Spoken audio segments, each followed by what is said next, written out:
a writer and journalist. I'm also the curator at Baraza Media Lab, which is a media lab in partnership with the Nairobi City County. We support the media ecosystem and creatives. I'm also your moderator for this session. And to begin, I would like to invite Dr. Anastasia Nyalita, who is the CEC in charge of inclusivity, public participation, and customer service, to start us off with a few remarks, and then we can get started with this panel. Karibu. Thank you. Yeah, so thank you. So good afternoon, everyone.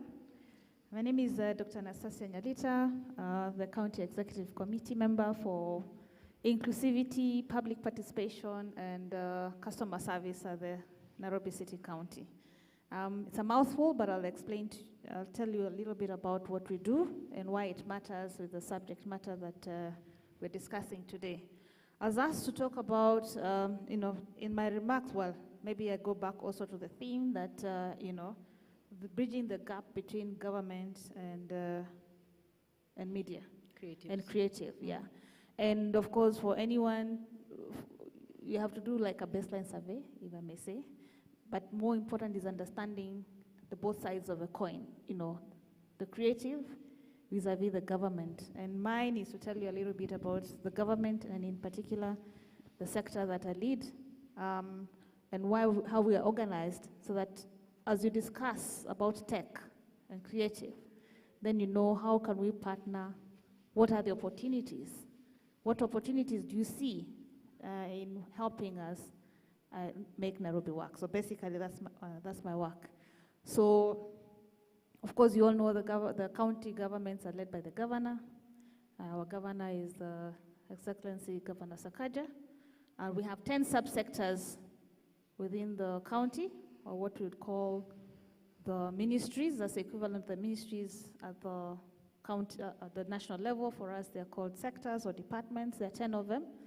And inclusivity, public participation, and customer service is one of them. And we have within the sector, we have 3 subsectors. One is led by my colleague here, whom you all know, as a county chief executive officer for culture, arts, and tourism.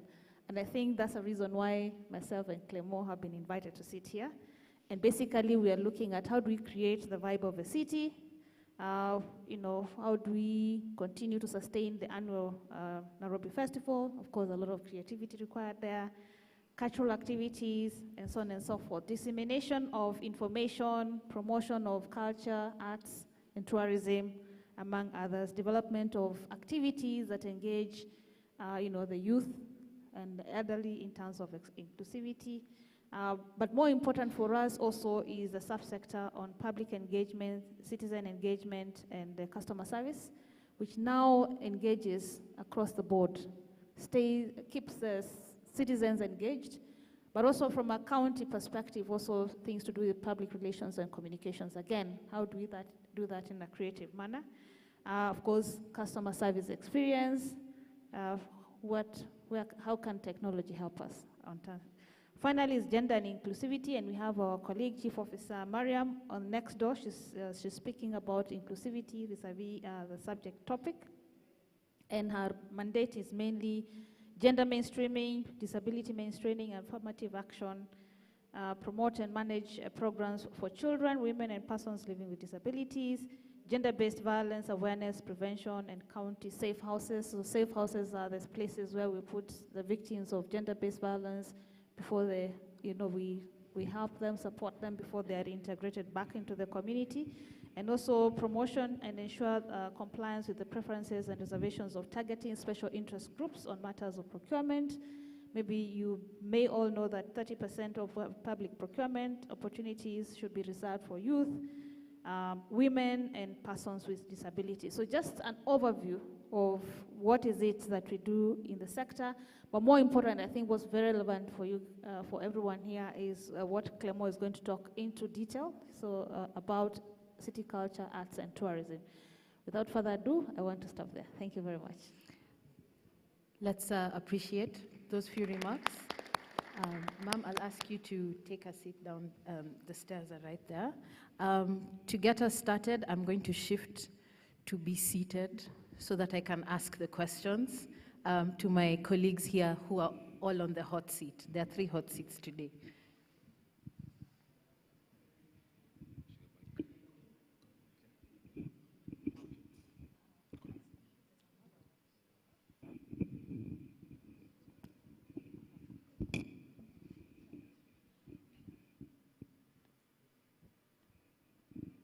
All right.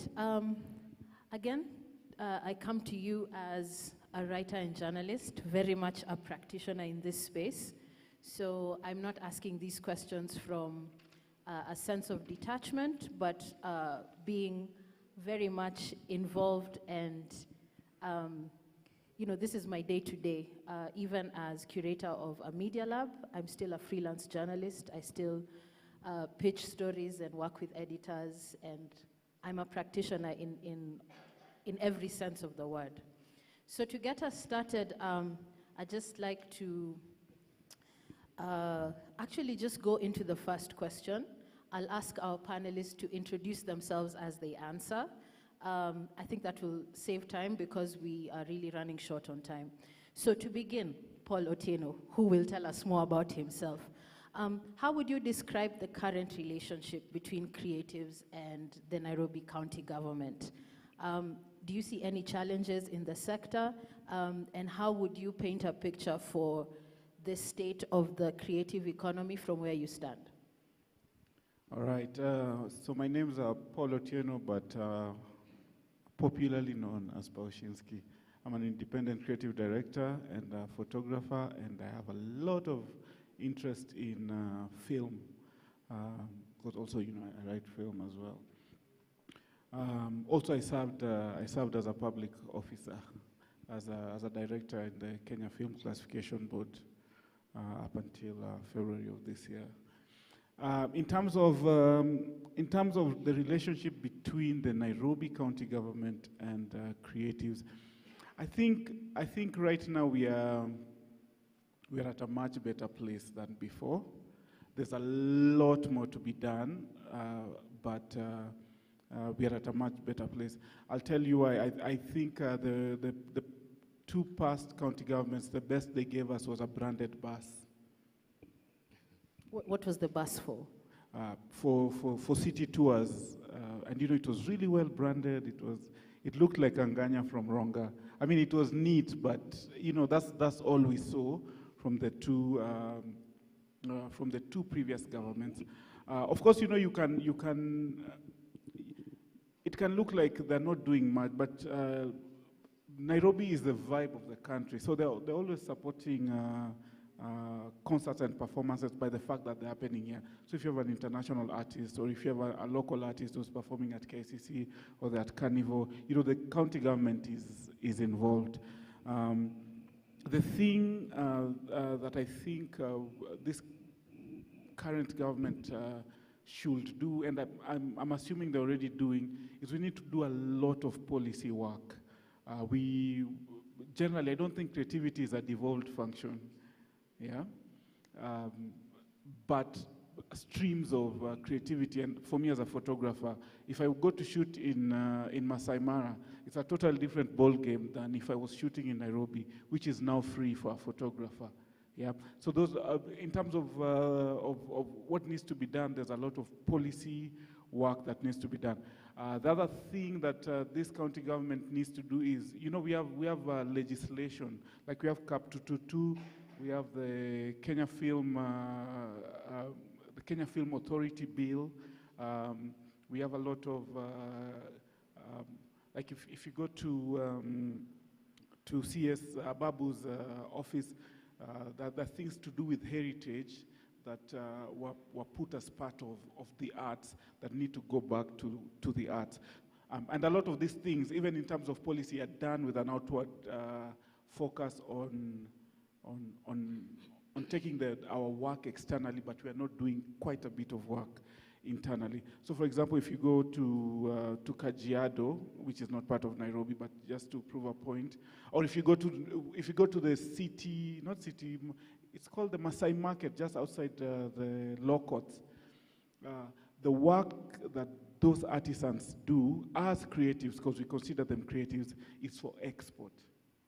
We are not doing a lot more for our internal consumption in terms of arts. So I think those will be the few things I will see that I will need, the gaps that will need to be sorted. But most importantly, I think we need to figure out our policy as a priority.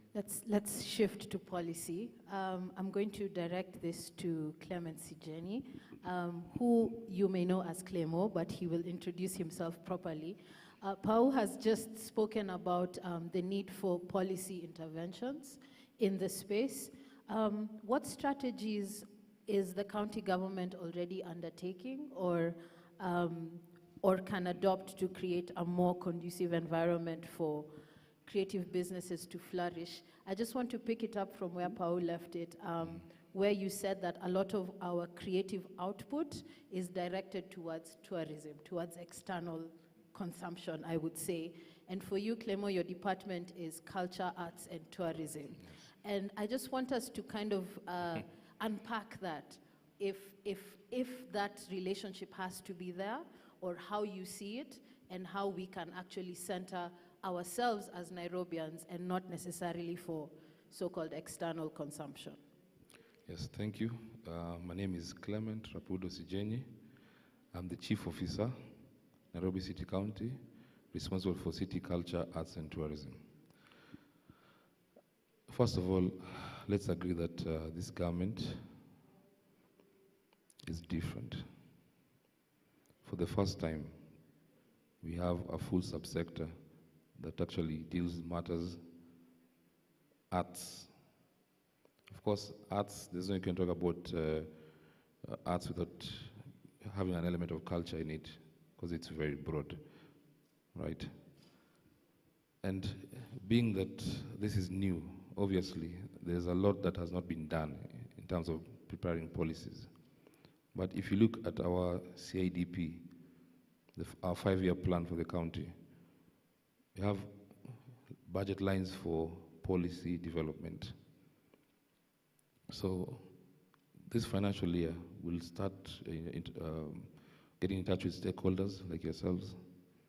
We'll need input, because for us to do any policy, we must first gather data. We must know what we're dealing with, and we interpret the data, get views of the stakeholders, input of the stakeholders. But remember that as a government, ours is to facilitate. We are not in business, so this is your document. This document will belong to you people, the creative industry, including myself, because I'm a creative, right? So soon we shall be having meetings with all stakeholders. So expect to get invitations from the Nairobi City County. Come and give your contributions.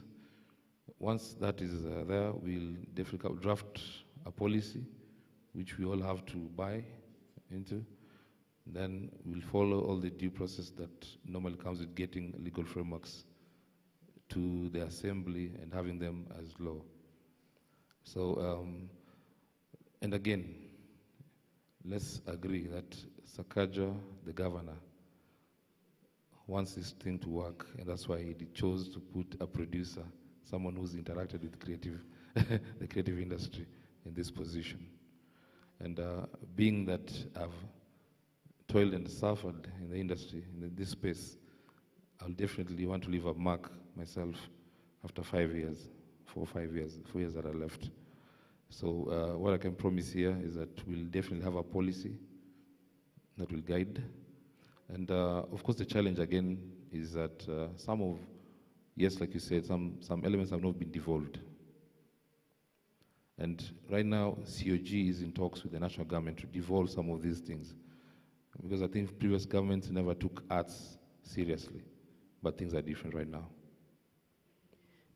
Thank you for your response. I'm going to direct this to Wainaina Moirori now, who will introduce himself as he answers as well, but is representing the Youth and Talent Docket. So Clement has just talked about the need for gathering data in order to craft policies. Yeah? I'm just wondering if you can respond to that or add on it, especially considering that in our experience, like Pau said when he was speaking, some of the real interventions actually do not go through this elaborate process, right? The governor just said, no more harassment of photographers, and it was done. You know, it was, you know, let there be, and there was. So I'm wondering if you can talk about the kinds of low-hanging fruit that you see that the county can do that may not be caught up in kind of convoluted processes, but that can really empower and center young people right at the get-go. Thank you, Christine. Let me introduce myself. My name is Wainaina Wairore. I work in the Department of Youth Affairs, but then the larger subsector is youth, talent, and sports. Maybe just to add on and to respond to your question, because I think the concern, among creatives or artists is whether what Governor Sakaja has done will be, sometimes the need for continuity. So it's not something that happens with just this administration, but it's something that will be continued by the next administration. And I think that's a legitimate concern. And I believe that's where I think what Clément was mentioning about issues of policy, probably even issues of legislations. We think an environment that will supersede whoever is in government. But in terms of low-hanging fruit, and we have some areas which are cross-cutting with what Clément is dealing with. You've heard about issues of now talent. When you mention about talent, when you mention about youth, they will form probably majority of the creatives. Yeah? And what we've done as a subsector, we've been able to, and I think Paul mentioned something about the Maasai market kind of thing. We have a department known as Community Development Section that is organizing every month. So if you're keen along Aga Khan Walk, you'll see some groups, young people, but also women groups, who are also coming to showcase some of their products. So it's a monthly thing that is happening. So I think that's a low-hanging fruit that has been made possible, of course, by the governor. We also have, within our subsector, we've collaborated with some of these organizations that are within the creative space. And I know like one who had invited us just a couple of weeks back, they're trying to develop a manual that will guide just the creatives on how to operate. So what do they need to be informed? How do, just a lot of issues around it. And I think that's an area where artists probably will also need to get empowered. So I think that's another opportunity we have, just to work with organizations or stakeholders within that space. And maybe finally is we have spaces within our socials, we call them socials, in Nairobi. And we have around 29 socials in Nairobi, which are actually used, some of them, not all of them, but I know a couple of them are used by creatives when they're doing their rehearsals before they go on stage plays and theaters. And we have made those spaces available to these creatives. So I think there are low-hanging fruits. Probably we need to do a lot of awareness about them so that even creatives are aware about it. But I think the challenge that I will also give to creatives, and because I think it's one of the questions that came, on how they can collaborate with government, is it's easier for government to work with creatives who are in a sort of a group or an institution or an organization, as opposed to working with creatives individually.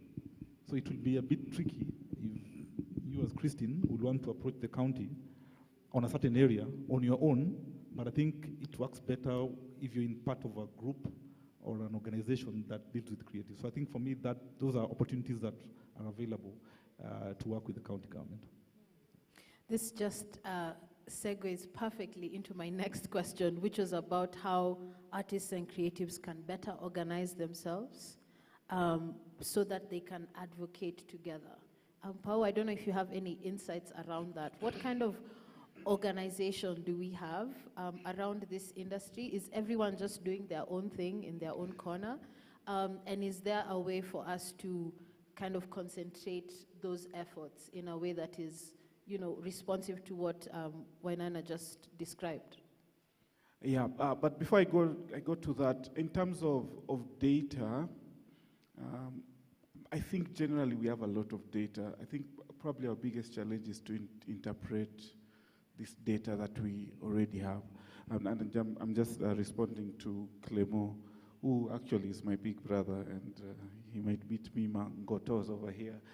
But towards the end of the last administration, the CS Joe Musheru actually launched a geomapping report research, which had been done in collaboration with Kenya Film School, Kenya Film Commission, Kenya Film Classification Board. There was the National Youth Council, and there was, I think, a survey of Kenya, and it was a big launch at top KICC.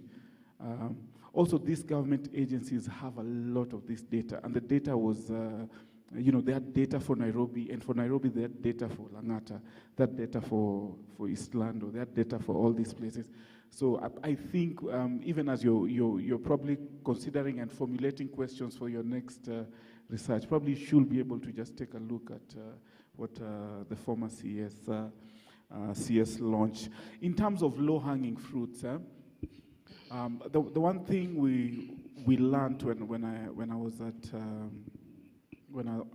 KFCB was that infrastructure will always follow policy. Infrastructure will always follow policy. So if we decide to build a hotel in the middle of Masai Mara, we will find a road to get to that hotel. So then the other thing that we need to do is, to create those small frameworks that at the end of the day, they help us get faster. And my thing is faster. We're not asking for a perfect policy. We're asking for a policy that we can panel beat. And like you said rightfully, it needs to live beyond this administration, whether it's here for 2 years or 1 year. It needs to live for a long term. I'm sorry, now you can ask me your question. About organizing. Yeah. You know what we do perfectly in Kenya, which in my opinion is one of the most creative countries. I mean, we hands down with our eyes closed, we can beat the rest of East Africa when it comes to creativity. And in the different subsectors, maybe Bongo can beat us in music because of the strategies. We can take on South Africa, we can take on Morocco, we can take on the West of Africa, but we run our associations terribly. We run our associations terribly. And Clemo probably have experience. How we run MCSK is a problem. How we run PAK is a problem. How we run the guilds and whatever small creative groupings that we have, what we end up doing is we create gatekeepers, but we forget that the work of gatekeepers is to keep the gates open for as long as possible, for as many as possible people to go through. So when you have the small groupings, then you have, if I want to talk music, I must only talk to Dr. Alfred Mutua, because, MCSK. If I want to talk to artists, I can talk to Camp. Or if I want to talk to photographers, I can only talk to PAK. I think what we need to do is to allow smaller factions to form and give them a voice and a panel in these specific places. Then we dismantle that pedestal for our gatekeeper, where if I have to talk to to the minister, I have to go through the CEC. I think that's what we need to strengthen our associations, but we also need to give the members of those associations a strong voice. And it comes both with training and consistent capacity building.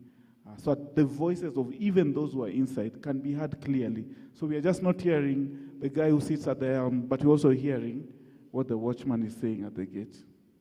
I love how you've phrased it. If anyone is taking notes, this is the point where we write this down for posterity. The work of gatekeepers is to keep the gate open, not to shut it in people's faces. For as long as possible and for as many people as possible to go through.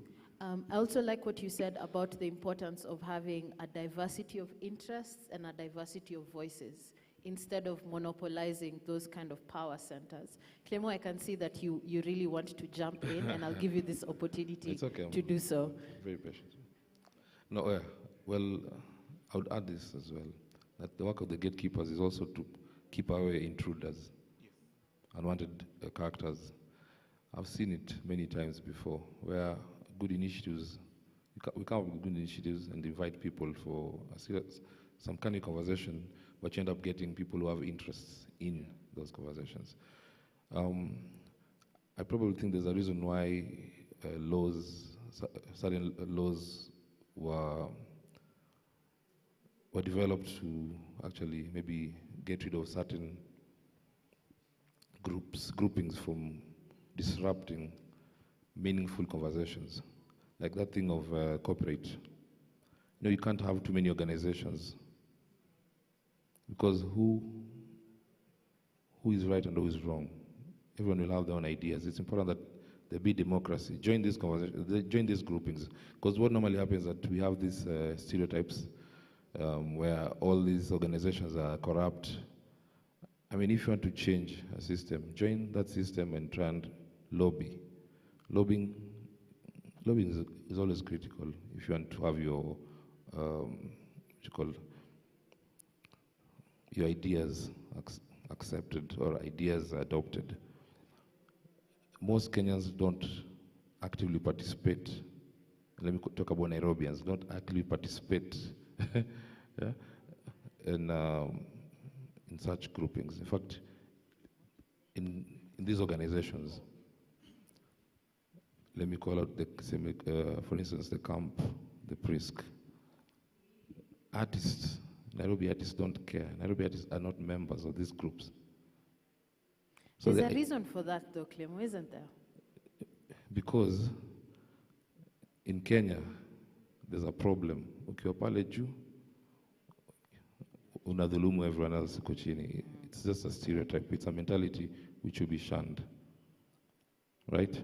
So there's that negative perception even before you join that organization, even before you understand what this organization is about, what that organization is about, you've already shunned it. You understand? So it's important that artists be members of these groups, because the government only recognizes the groups that it gives licenses to. Anything else, do it through public participation, which is still enshrined in the law.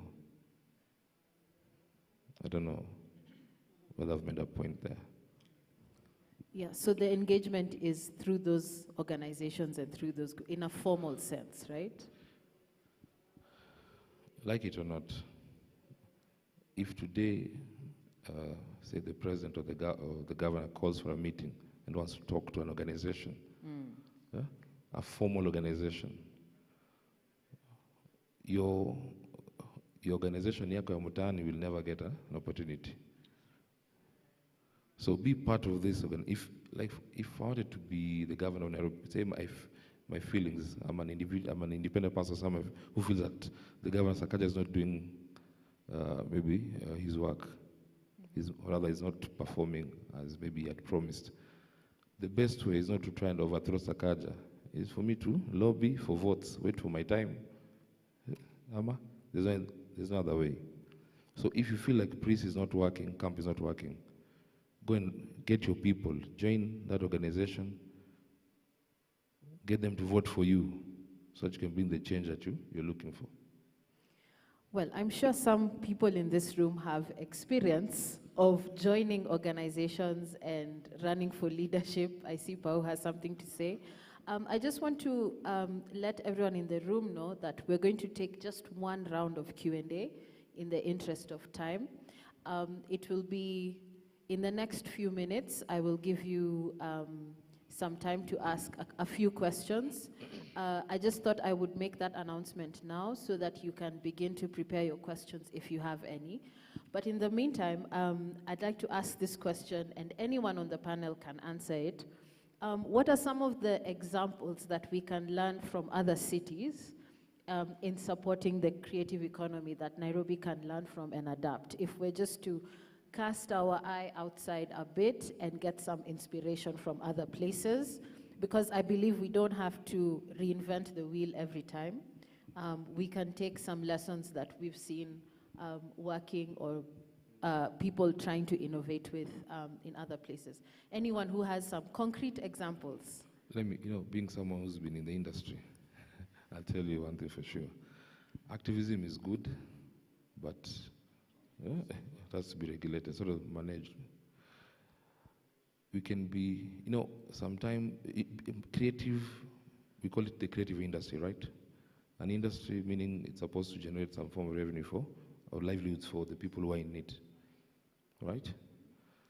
So let's treat this as a business. Kenyans are not doing so. Clemo, if I'm to ask you to just elaborate on that a bit, what does it look like when artists treat it as a business? What needs to change, like in specifics? In fact, our issues with the industry is not that we are not creative enough or we don't have the right equipment or what. We have everything. Ours, we need to learn to work together and pay everyone their dues. Period. If you're a songwriter, you're entitled to your royalties. Right? The way it happens today is that the artist is the king or queen. You are there, say you're a songwriter, you're there at the mercy of the artist. You're a producer, you're there at the mercy of the artist. In other cities, it is balanced, and there. Now this group, these organizations like Prisk and whatnot, do more than just collect royalties from matatus, and instead also follow up with royalties made from publishing and all these other things. So let's treat it as a business. That should be the conversation. And have those systems in place that you're talking about. And that is where now Nairobi County comes in our own small way, because this is not a devolved function. We've actually had meetings with producers and all the songwriters, because say if for a musician, because creative space is broad, let me talk about music. Music starts from the studio level, right? It's a producer who renders that song. But let me not talk about my stories, but... Clemo, you're going to have at the end, I'm going to close this panel with a question specifically for you. So kindly. Just hold that thought. Anyone else with some examples from other cities that you've seen work that you would like to share as our audience is preparing their questions? I can go? Go for it. I think we learned quite a few things when we were at KFCB. Yeah? So one of the things we really struggled with was revenue collection from these big distribution channels, even local channels who are not paying their fees. So of course, because it's government, we went to South Africa to benchmark. And we came back with solutions. So we were able to bring in, DSTV, Showmax, all these guys into the fold. We released a public participation document to create policy. And what the big thing we learned there is, if you engage, people engage back. It is easier for the county government to go to the people than the people to come to the county government. Not because the county government is hostile, but because there's bureaucracy. There's a channel that has to be followed from the start to the end. Before it gets to the governor, it has to go through specific people. That's one.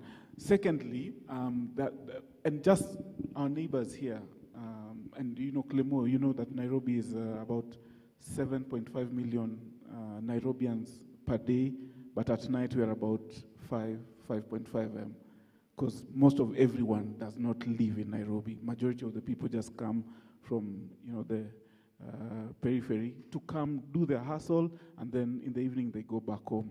So even that definition of who the Nairobian is crazy. But I was saying Machakos and now CS Mtua will run every year in October. They will run a film competition. That's something that we can pick up. In South Africa, the different provinces give money, like literal cash, for production. And that's really important for us because, you know, South Africa and Kenya signed, when President Ruto took power and the South African president, we signed a co-production treaty, which means that Nairobi can collaborate with Johannesburg or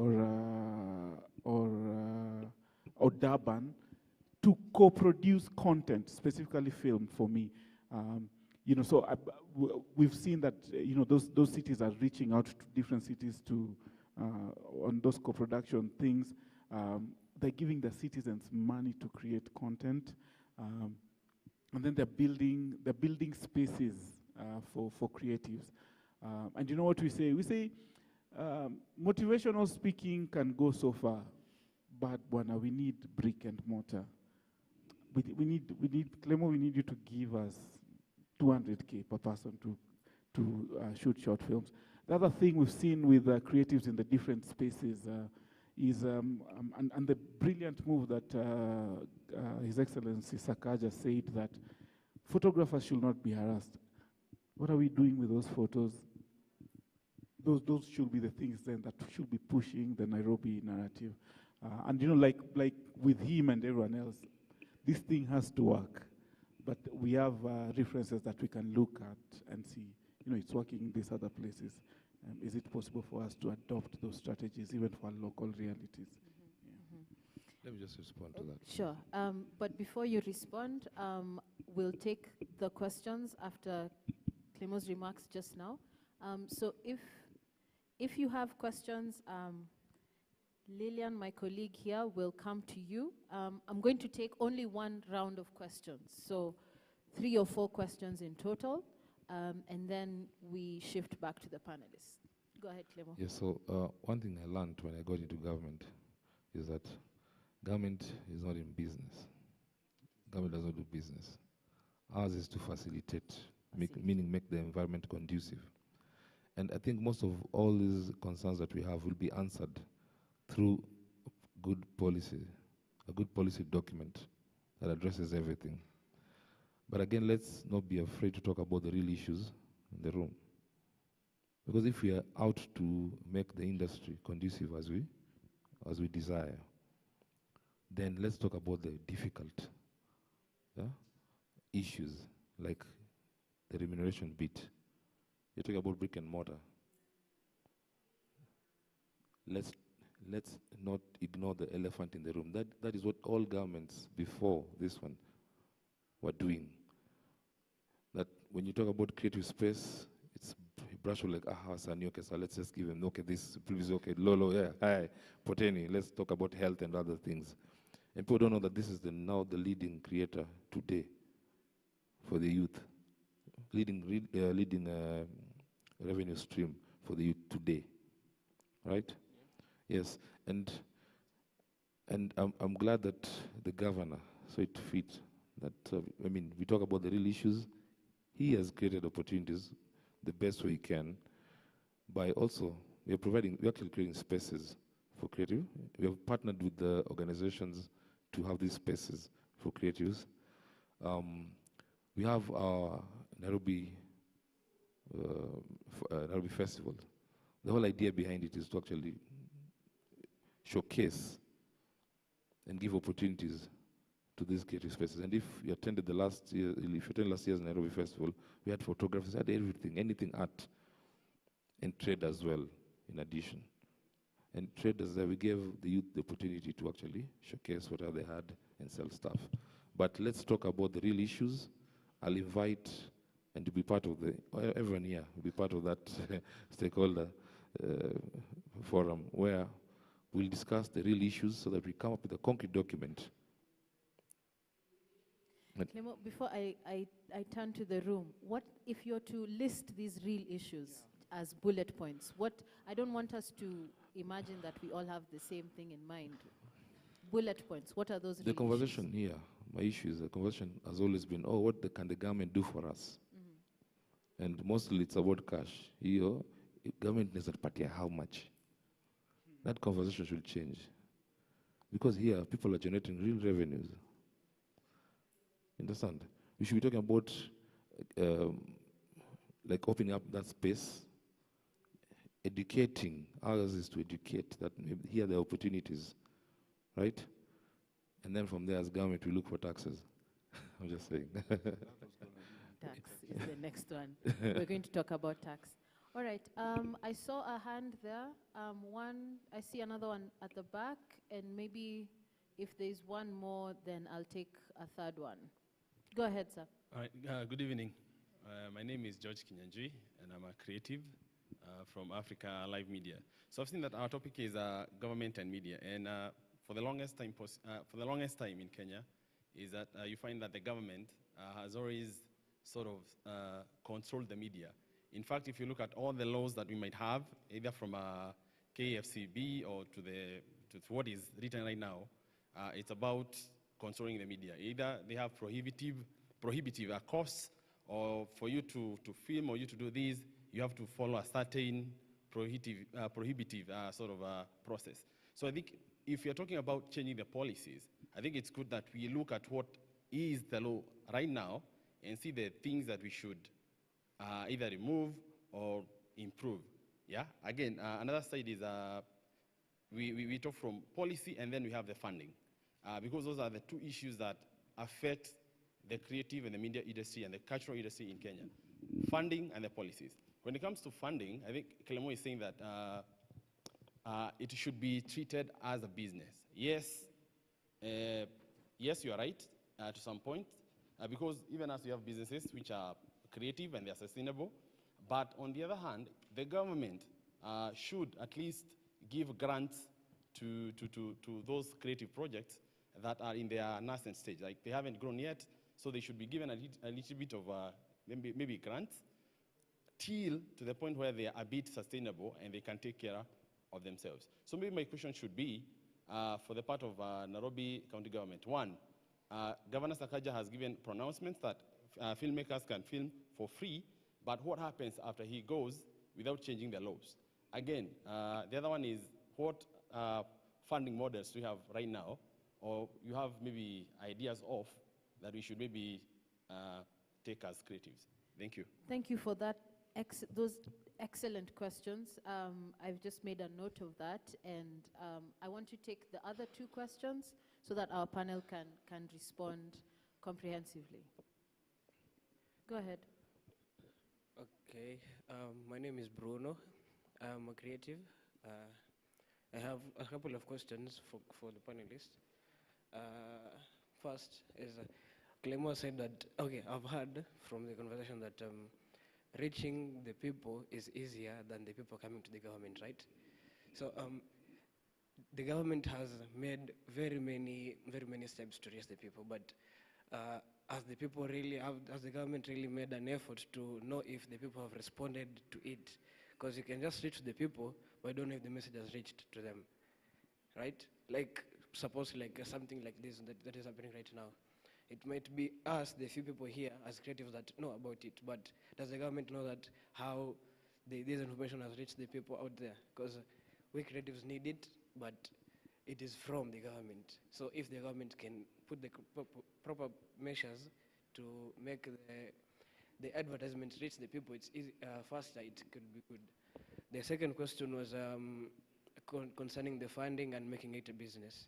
Okay, we as creatives do everything that we do to, to bring food on our tables and support our families and friends, right? And with putting the creative content outside, we expect that the how will I put it? We expect the audience or the people who are going to receive it will respond well to it. But how does now the government now help us, the creatives, push it to the market? Because I feel like we do a lot. Okay, personally, as a creative, I feel like we people at the ghetto, we do a lot. But getting now the funding from the government is kind of hard. Or either way, you get the funding, but it's through a system that is kind of rigged, or something that is that's something that has happened to the system, that we, the youth, now don't really trust the system again. That's why you feel like us, the youth, don't really even want to come to the government again, because we feel like coming to the government, it's like tiresome. We can put a project like now, expecting like in the next 3 months to be fulfilled, but you can you can stay like a whole regime comes and goes, still the same project hasn't been fulfilled. Still, again, they present the same project to another regime, the same system. We lost hope with the system that is there. So if there is a way that the government can reignite the hope to us, the creatives, so that we can really know that the government really works on us, the creatives, and helps us to make more, and if possible, us as creatives, there is a way that we can do things together with the government to make even those people who are not really here, because we have people in the ghetto and stuff, they can really get access to this information. They can benefit too, because it's not just us here. We have a lot of creatives out here, and they really need to hear this voice, not from me, but from the government too. All right, asante sana. I'll take one more question, if there is one more.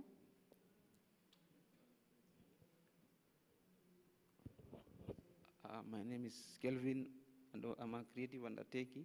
My question was if we can progress the culture like we were trying to align with the outsiders, how they do their work. We could instead, like how the United States does, the president issues his playlist or movies he has watched so that he can market it to the audience, which is his county. Maybe Clemu can work with the governor to do such a project where we can market our own products through the governor or the county. And also, I witnessed an interview by Eddie Butita where he mentioned that the government was planning to work with creatives. The ads that they'll be producing, they'll be marketed through creatives, but not the traditional media as it has been. And how is the progress, and how are they fast tracking it so that it can benefit the creatives? All right. Thank you for those excellent questions. Maybe I'll start with the easiest one, which is what the gentleman has just shared, low-hanging fruit of the governor sharing, this is what I'm watching, this is what I'm reading, this is what I'm listening to. What's your response to that, Clemo? And then you can also respond to what has been asked about grants, funding models, and also prohibitive versus enabling laws. The situation right now is like restrictive instead of it being supportive. What the last speakers, for me, what I'll say is this: I'll take it in as advice, right? And make sure that we encourage the leadership to promote. For me, I know automatically, definitely that transfer effect is important. Yes. So now that you've mentioned it, then for me, it's a valid point, which I've noted, duly noted. Yes. On that, I'd also like to invite the governor to write in our Baraza newsletter, where we actually give opportunity for people to write issues important to the media ecosystem, and also to share what they're reading, what they're watching, and what they're listening to. I shall put that Thank you. information to him, yes. So on the funding and the funding. On the legal framework. I'll tackle the two questions together, right?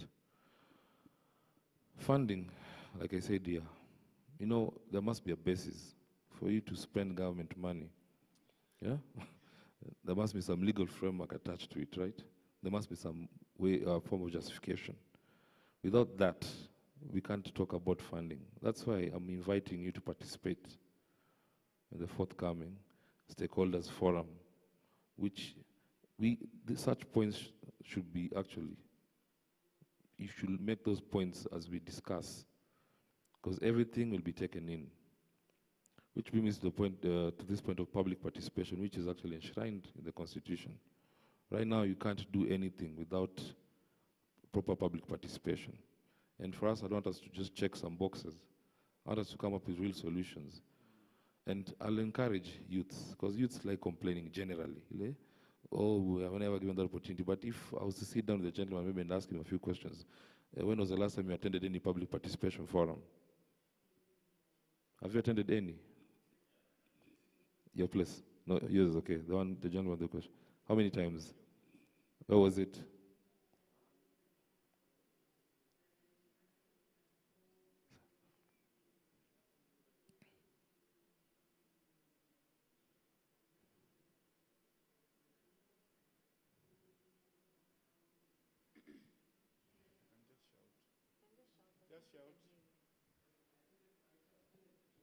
Mm. How many artists accompanied you? How many people were there? Around 20, around. There weren't many. Anyway, you see, you have to lobby. Lobbying is very important. Because here you're competing for very limited resources, right? You want people to take you serious. You have to go out there, talk to people who are like-minded. Go to these public participations and attend them. In fact, I'll tell you from my report, because right now I'm also the acting chief officer for public participation. So I have the data with me. People rarely attend. You'll find interested parties. You're there, maybe someone, you're talking about matatus. Instead of having everyone in the matatu industry attend those public participation, you find a section of maybe the owners of these the circles are the ones now giving their own opinions, of course, which will definitely be skewed to favor their ideas. But as long as there's no one there to oppose or to give divergent views, we'll definitely go with the ones, with the majority, right? Yep. So, policy, I'm hoping police will handle the issue of funding, and for us to make a good policy that will serve everyone's interest, make sure that you participate in those public participation forums and give your views. Thank you. Wayne, I'd like to direct you to the question about trusting the system. The gentleman talked about the way, we can say that we are going out as the county to engage with people, but are we actually reaching them? And what do we do about this perception that there's so much disappointment and the whole reason to engage is actually not worth it? The issue of distrust that he talked about. Thank you. Yeah, I can hear you. You can hear me. I think that if you, and Clemo's spoken about public participation, and I think in the forums that I've been able to attend, a couple of them, there's that mistrust between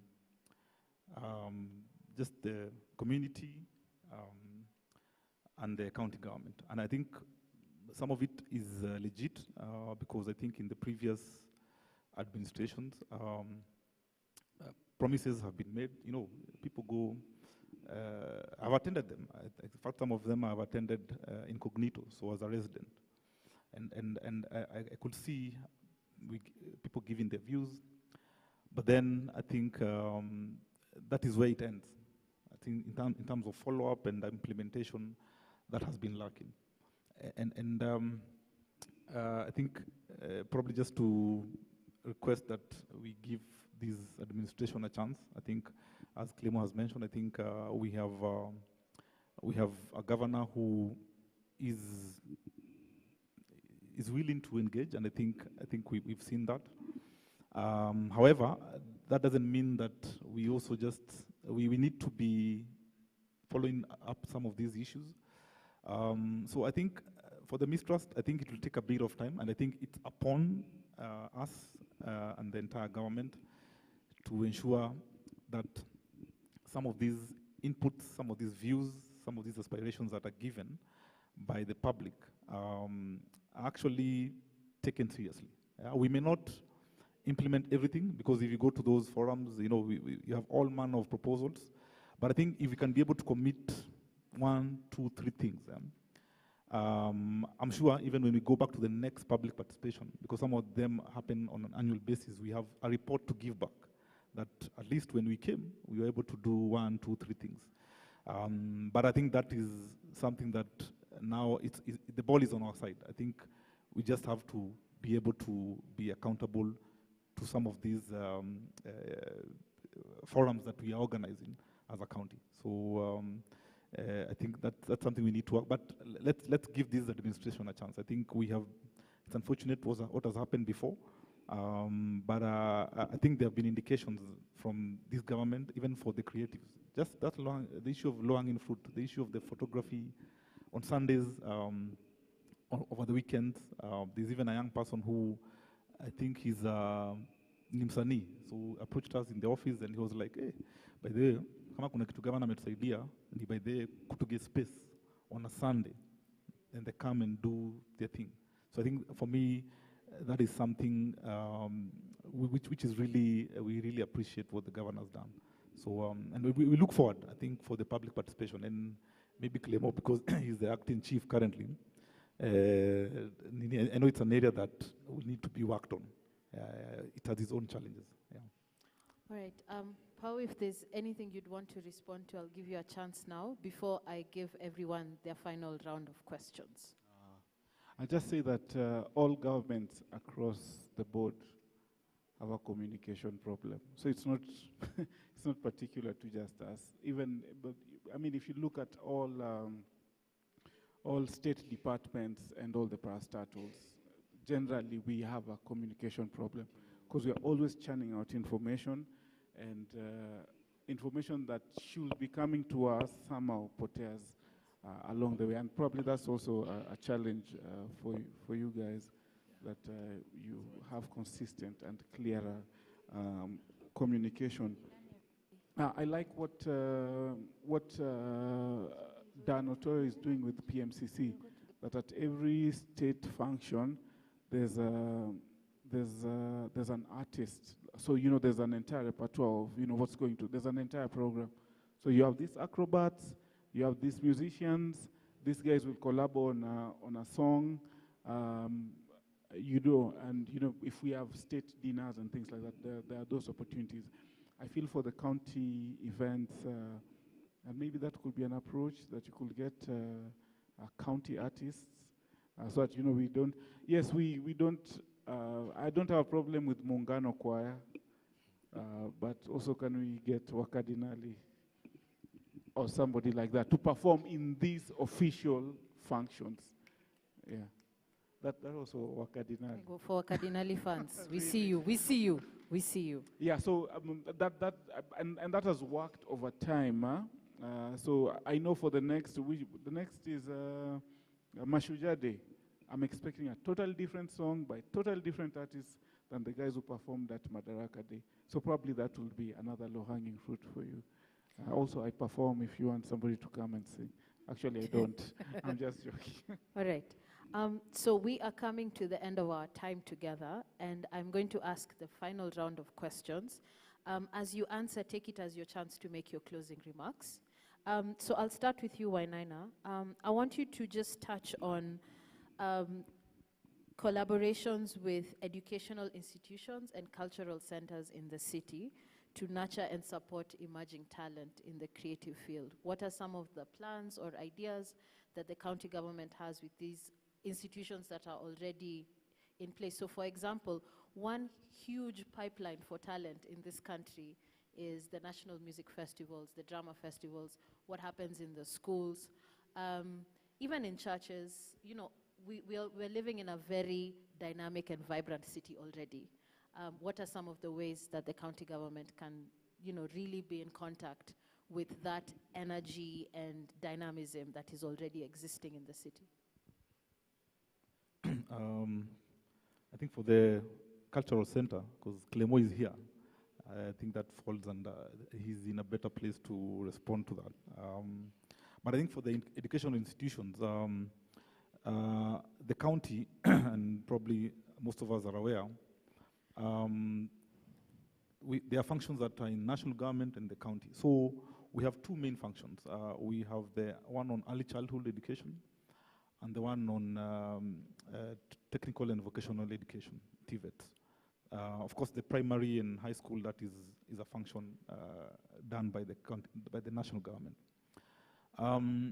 So for the ECDs, because that is PP1, playgroup, PP2, the county, in fact, coincidentally, I think the county will be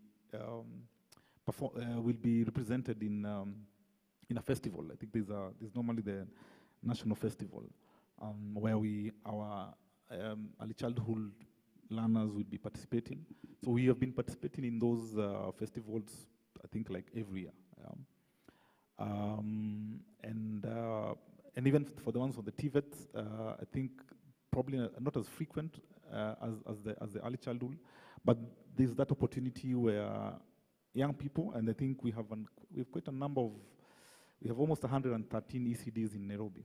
So there's normally even competition among the ECDs to identify probably the best musician, the best dancers, who will now go and represent Nairobi County within the national festivals. And I think then maybe the opportunity is how can that be nurtured? Because at that level, if you're able to identify a 4-year-old, a 5-year-old, then what happens? Because then when they go to primary school, they're no longer under our care. They are going to, it's done by national government. I think there's an opportunity there for county government, but we are normally engaged in those festivals. So that has been happening every year. And I think in the coming, maybe a couple of weeks, there'll be the festivals that will be represented. For the TVET, I also know will be represented in some of these festivals. But I think the challenge, not just even for the county, is how do you take this to another level? So if you're able to nurture, identify that talent at that level, so your talent inakuzwaje. And I think for the longest time, that was also the challenge we had as a country. We had these opportunities, but ikifika mahali pengine, then people go to other careers, because probably even the opportunities were not as they are now. But I think fortunately, I think now in this generation that we are having, just as Clément has mentioned, the employment opportunities that are there currently, I think most of them are in the creative space. That's true, yep. And the tech space. And I think that's the theme of this Innovation Week. So I'm feeling there are a lot of opportunities, a lot of them, that creatives, young people need to take up. And these ones, some of them don't require funding, because I think there's that aspect of funding that is coming out. But I believe funding will follow creatives or young people who are already doing something. Funding itakuja tu kwako ati jume apply. People want to see what are you doing at your own level. So what small thing are you doing? So I think that for me is the encouragement. That opportunities will come there, people will see you. Clément will organize Nairobi Festival. It's coming up this year again. You know, these are some of the opportunities where people get for just showcase what they're doing.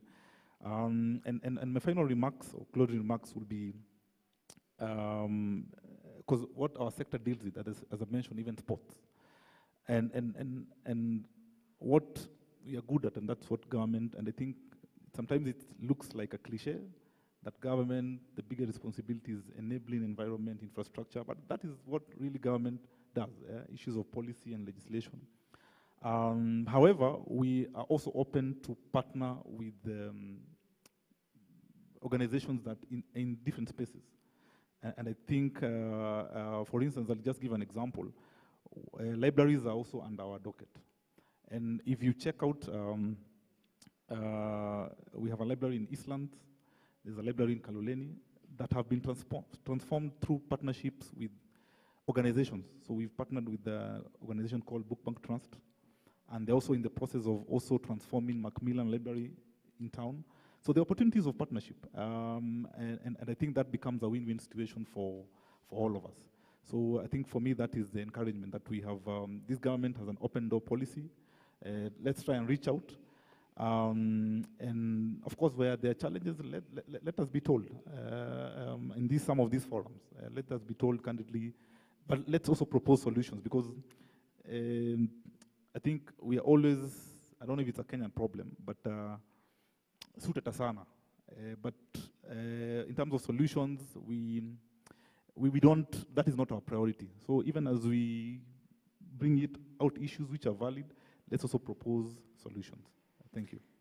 Thank you so much for your contribution to this panel. I'll shift to Pau. You could respond with some closing remarks or insights. But what I would like to hear is, you know, Wainan had begun to speak about technology and digital platforms. Of course, Nairobi is known as this, you know, innovation hub. What would you say is the opportunity there to support and promote Nairobi's creative industry? Let me respond first to what he says, and just add to his point that you know, yes, education is not fully devolved, but we have county schools, and probably what I think we can do with them, because now you're looking for solutions, is we can pinpoint a few to create centers of excellence. Because if you think about it, I don't know who was the best solo verse person at the last festivals, and I guarantee you 90% I might probably not know them or not see them again. Because what we do with arts and creativity in schools is for, you know, we are going for a funky, or we are going for a competition, and after that, we are out. While I was a public servant, we tried to come up with something that we call the National Theatre Master Plan, which meant that if you are excelling in the theatre, there's opportunity for you to keep going on through the theatre up until you figure out what you want to do.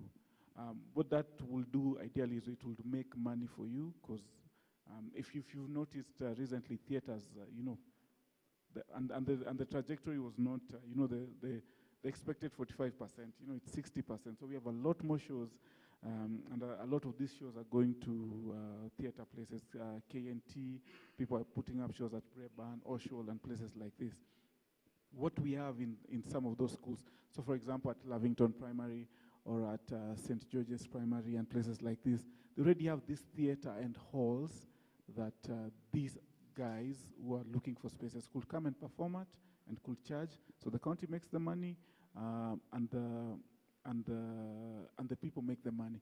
But only if we consider these places as centers of excellence. So we grow both the art and the people.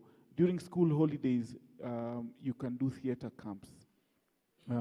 I know as well that the county has seconded teachers to all their schools. Could we probably consider and think about, you know, are we sending creative teachers, or are we just doing numbers? And for this theater, these centers of excellence, can we figure out which teachers need to go to this school that will give us the best footballers in town? And this one looks like it has the best musicians. Which teachers can we send here? But that's just to respond to you.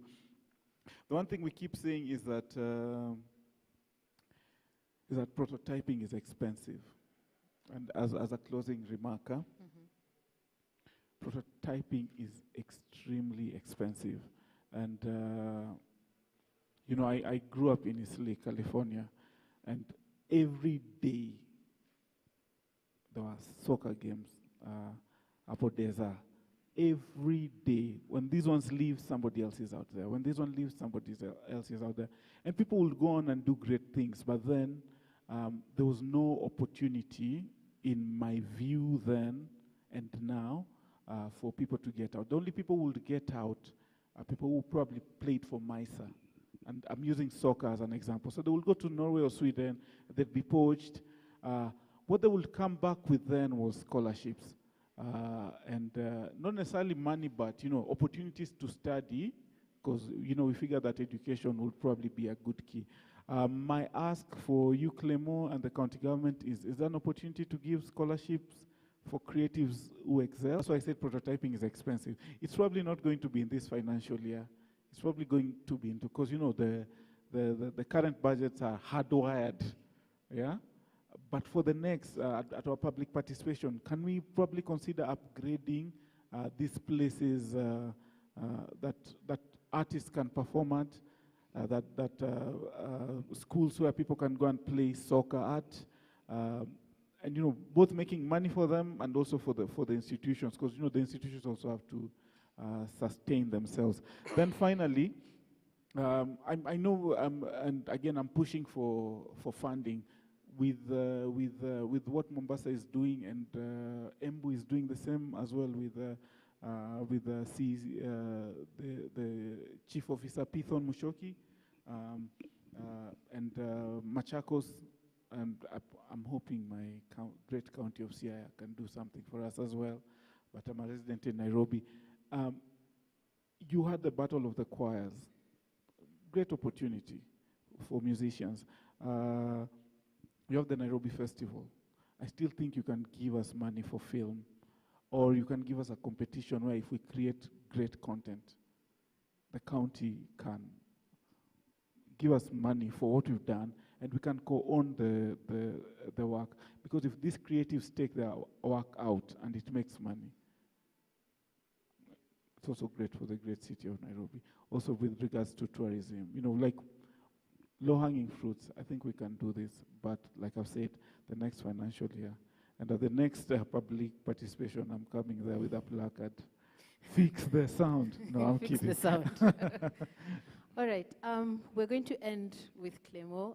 A lot of what has been discussed in this room has been directed to you for solutions, for answers, for all these things. But I'd like just to shift the tone a bit. You can respond to anything that has been mentioned here that you would want to give a response to. But for me, my closing question to you would be this. When you were in that studio 20 years ago with people who ended up being superstars, Juakali, Nonini, all those people, what you were doing there was against great odds, really massive odds that any of that even happened.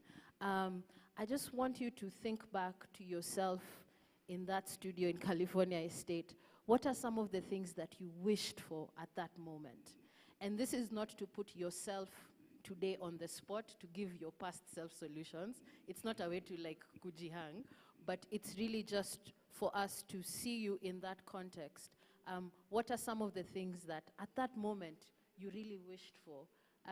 So that perhaps the people in the room who are coming up could see continuity between what you were able to achieve back then and the kind of support that they might need today. In retrospect, I'll answer. In retrospect and looking at the way the situation is right now, Yes.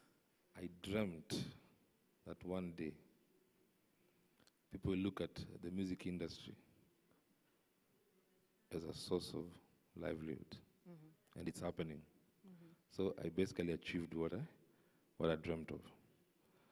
But obviously, there are issues today. Like I said, equality.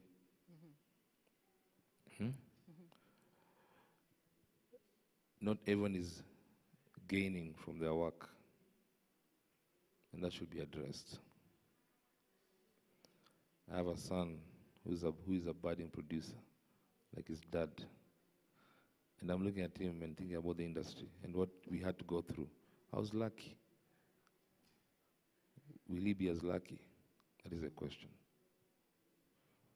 How do we create opportunities for such artists, such upcoming artists, producers? Good laws that protect everyone in that space. So That is what I feel strongly about. And like I said, we have to talk about the let's grab that elephant. To big booty, back it to the line. Right? Let's agree that we have good ideas as a country, but we don't like sharing. Let's address that, and everything else will fall in place. So that is my winding remark. Great. So thank you everyone for your time. Thank you to our esteemed panelists. Thank you, Clemo. Thank you, Wainaina. Thank you, Pau, for being here, for sharing your insights, your experiences, and your ideas. Thank you for the participation in the room. I would like to close this session by inviting a creative now. His name is Samuel Njoroge, also known as Priest the Poet, who will perform one poem to close this session. Karibu sana. And I'll ask our panelists to leave the stage, but thank you so much, and Priest the Poet, take it away.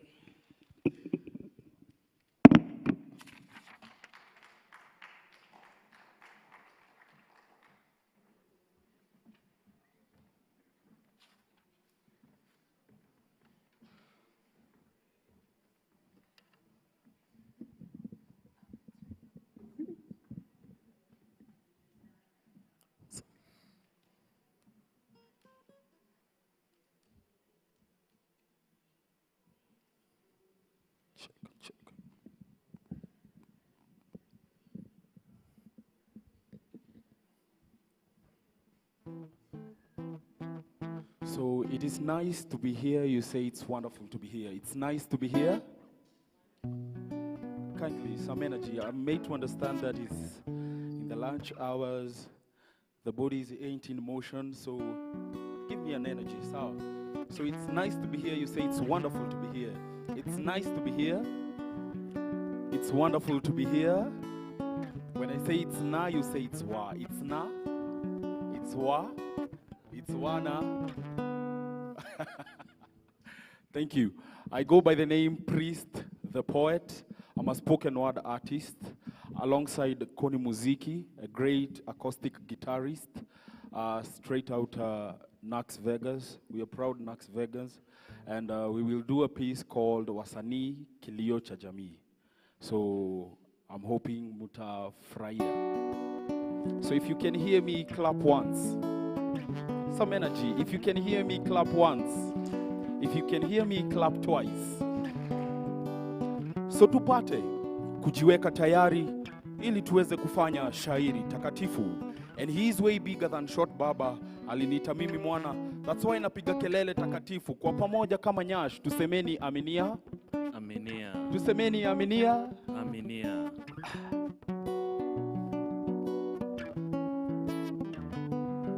Wasanii kilio cha jamii.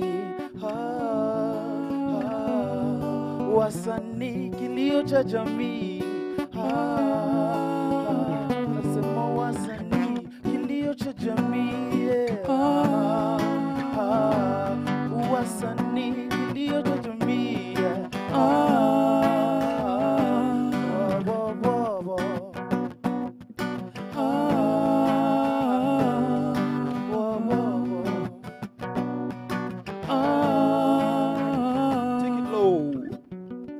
So naamini kama msanii, mimi ni kioo cha jamii. Yangu ni kuhimiza, kuburudisha na kuelimisha. That's why kwa flag ya Kenya kuna the thin white double line. Amani, amani, amani ya Bwana wetu Yesu Kristo, upendo wa Mungu Baba, ushirika wa Roho Mtakatifu iwe nanyi nyote. Semeni iwe pia nami. Semeni iwe pia nami. Iwe pia nami. Na the best way walimu na madaktari wanafanya demonstration ni kurusha mawe barabarani, bila kusahau mavocha na manguruwe wanalala mabungeni wakiclaim waongezewe allowances on top of ya mamilioni. Si mwaka jana walituomba kura na vitabu zimechapa dunga so high. Ni lini vijana creatives mtarealize mko under the influence of tricycle? Kila Jumatatu mnakimbia Nairobi smoking zone, Tear Gas Monday. Ni lini vijana mtarealize mulimeza padlock? ikakatalia kwa koo. Mnatafuta the right keys and manual notes ndio muimbe national anthem, mujiremind the patriots you should be. Si kupiga domo daima mimi Mkenya, juu utakuwa una showcase the parrot you can be. Na ni funny, as we age, the world is becoming younger and in possession of the evil one. Tunachekelea hao morons, Masai wakichapa dress code ya shuka, leso, akala tuna claim ni party party. Yet hizo party ndizo tourist attraction income into this country. But my message is, tusikubali kubleed ndio mavocha na manguruwe watulead. Let us all creatives merge with the government so that we can eradicate all the backlashes in the creative economy. And that's my humble plea. Wasanii kilio cha jamii, wasanii kilio cha jamii, wasanii kilio cha jamii, na na na.